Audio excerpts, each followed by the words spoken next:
Hello అందరికీ hi friends, good morning. ఎలా ఉన్నారు? అందరూ బాగున్నారా? అందరూ బాగుండాలండి. దేవుడి దయ వల్ల అందరిలో మేము ఉండాలి. అందరూ బాగుండాలి. పగోళ్ళైనా బాగుండాలి ఫ్రెండ్స్.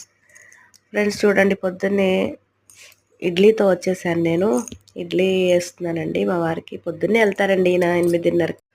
ఆయనకి క్యారేజీ కట్టాలి, టిఫిన్ అవ్వాలి. వంట అయితే వంకాయ ఫ్రై చేశానండి, పెట్టాను యూట్యూబ్లో చూడండి. తర్వాత ఇడ్లీ వేసాను. ఇద్దరమే కదా, ఒక 2 ప్లేట్లు వేస్తే సరిపోతుంది మాకు. మీరేం టిఫిన్ చేస్తున్నారు ఫ్రెండ్స్? ఏం టిఫిన్ ప్రిపేర్ చేసుకున్నారు? కామెంట్లో పెట్టండి ఫ్రెండ్స్. మాదైతే ఈరోజు ఇడ్లీ. మీరేం చేస్తున్నారు?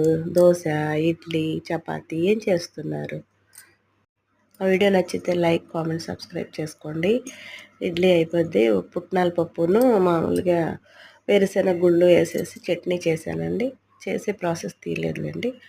ఒక 2 ప్లేట్లు వేస్తే మా ఇద్దరికి సరిపోద్దండి. చట్నీ కూడా చేశాను, పోపు పెట్టేసుకున్నాను.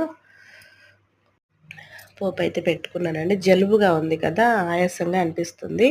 వాయిస్ ఎలా ఉంది, బ్రేక్ అవుతుంది. చట్నీ అయిపోయింది, పోపు పెట్టేశానండి. ఇక కర్రీ కూడా చేశాను, వంకాయ ఫ్రై చేశాను, పెట్టానండి యూట్యూబ్లో చూడండి. ఆ తర్వాత మళ్ళీ మెత్తళ్ళు అంటారు కదా, అవి తీసుకొచ్చారు. అవి కూడా చేయమంటున్నారు. చేస్తాను, 2 చేస్తే యూట్యూబ్లో కంపల్సరీ పెడతాను. చూడండి ఫ్రెండ్స్. మా వీడియో నచ్చితే లైక్, కామెంట్, సబ్స్క్రైబ్ చేసుకోండి. ఒక చిన్న లైక్ ఇవ్వండి ఫ్రెండ్స్. లైక్ ఇస్తే ఈ వీడియో చాలా మందికి రీచ్ అవుతుంది. Okay friends, bye.